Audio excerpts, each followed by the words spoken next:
Walking into the Carrie Jacobs-Bond house. Carrie Jacobs-Bond was a popular songwriter at the turn of the century. This was her home.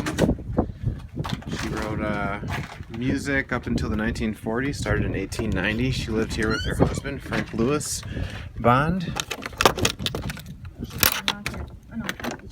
Yeah, she did. I got it right here. There we go.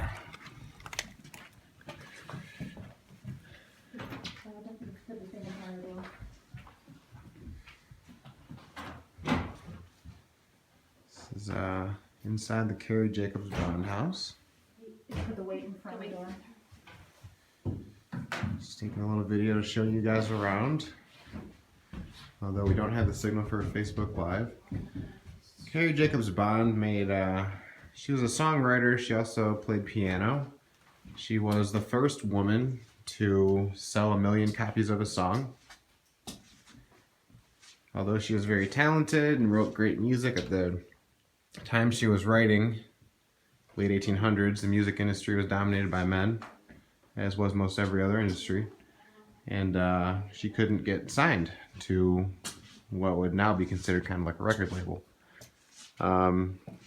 So she made her own. And as such, she owned every cent of everything that she made. And she was very successful. You can see here. There's a lot to see in here. Piano is in here. They are playing it apparently. A lot of this house is original. It's a beautiful kitchen, dining room area. So one of the reports is that a museum worker was in here by herself and heard a woman's voice say, "Ain't that pretty?" talking about this dining room. So Carrie Jacobs-Bond didn't die here, but she did live here, like I said, with her husband, Frank Lewis Bond, Dr. Frank Lewis Bond. While she was living here, Dr. Bond, Jacobs-Bond, was hit by a kid's snowball, fell and broke his ribs, and he died 5 days later. She had a lot of trauma and tragedy in her life. Her son committed suicide in 1932. She'd been divorced prior to that. Of course, with her second husband, he died prematurely from that snowball in the fall.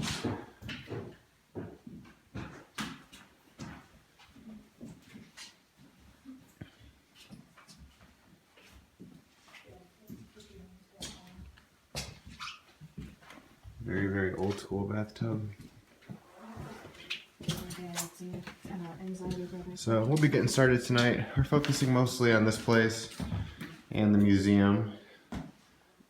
We'd show you that too, but we're not sure we're gonna have the signal strong enough to upload the video if it's too long, so we gotta keep this a little bit short and sweet.